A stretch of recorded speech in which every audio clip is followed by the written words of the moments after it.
नमस्कार. Police mobile तपासू शकतात का? हा एक असा प्रश्न आहे जो आपल्या सगळ्यांच्या मनात कधी ना कधी नक्कीच येतो. चला तर मग आज आपण याच प्रश्नाचं उत्तर एका कायदेशीर केस स्टडीच्या माध्यमातून सविस्तरपणे समजून घेऊया. तर थेट मुद्द्यावर येऊया.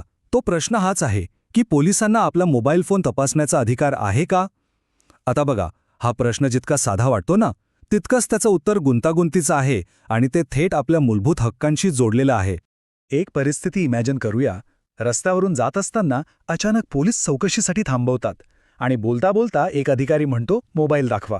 आता अशावेळी काय करायचं? हो म्हणायचं की नाही? बरोबर इथूनच आपल्या कायदेशीर हक्कांची परीक्षा सुरू होते. या प्रश्नाचं उत्तर समजून घेण्यासाठी आपल्याला भारतीय संविधानाच्या एका अत्यंत महत्त्वाच्या कलमाकडे वळावं लागेल. ते कलम म्हणजे कलम 21, जे आपल्याला गोपनीयतेचा हक्क म्हणजेच राईट टू प्रायव्हसी देतं. तर मग हे कलम 21 नेमकं आहे तरी काय? हे कलम असं सांगतं की कायद्याने स्थापित केलेल्या प्रक्रियेशिवाय कोणत्याही व्यक्तीला त्याच्या जीवनापासून किंवा वैयक्तिक स्वातंत्र्यापासून वंचित ठेवलं जाणार नाही.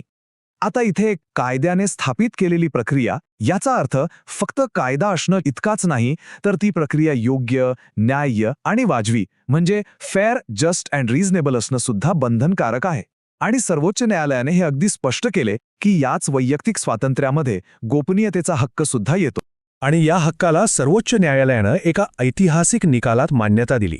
Justice KS. पुट्टस्वामी विरुद्ध भारत सरकार हा तो खटला. या केसमध्ये 9 न्यायाधीशांच्या खंडपीठानं एकमतानं निर्णय दिला की गोपनीयतेचा हक्क हा कलम 21 अंतर्गत जीवनाचा आणि वैयक्तिक स्वातंत्र्याच्या हक्काचा एक अविभाज्य भाग आहे. म्हणजे तो आपला मूलभूत हक्क आहे.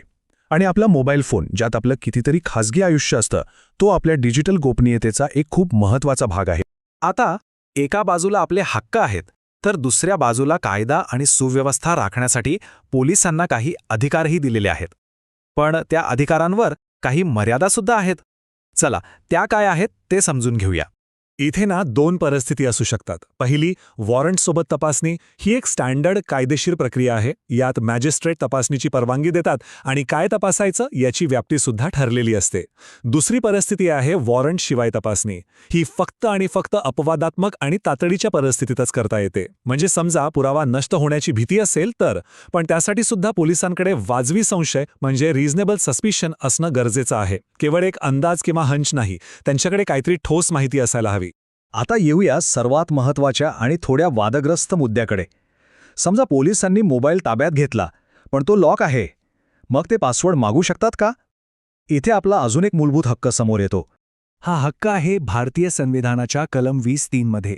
हे कलम असं सांगतं की कोणत्याही गुन्ह्याचा आरोप असलेल्या व्यक्तीला स्वतःविरुद्ध साक्षीदार होण्यासाठी भाग पाडलं जाऊ शकत नाही.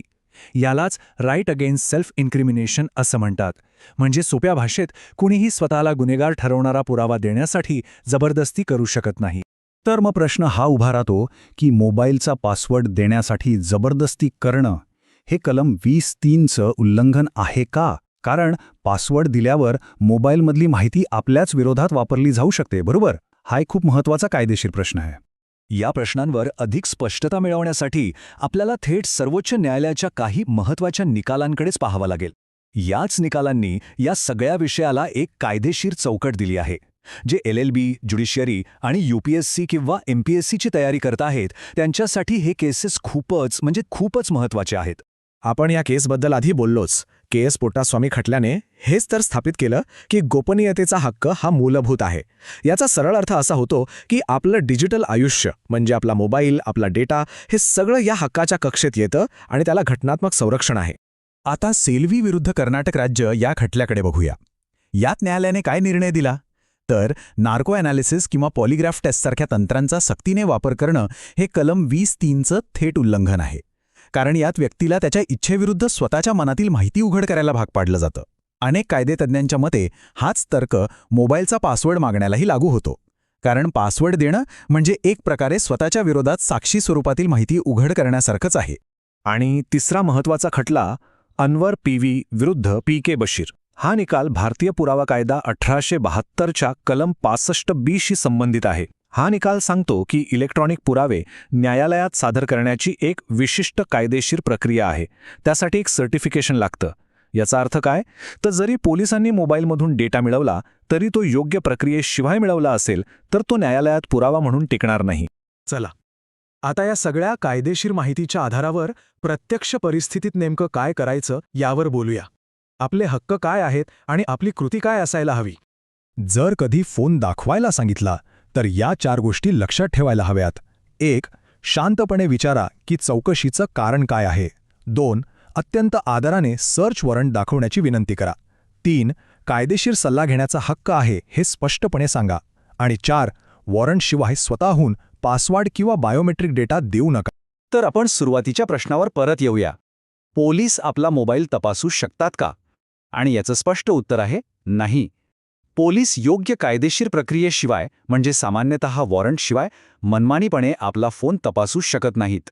आणि जाता जाता एक शेवटचा विचार. या डिजिटल युगात जिथे आपलं अख्खं आयुष्य एका छोट्याशा डिव्हाइसमध्ये बंद आहे, तिथे आपल्या गोपनीयतेचं संरक्षण करण्यासाठी कायद्याला अजून किती आणि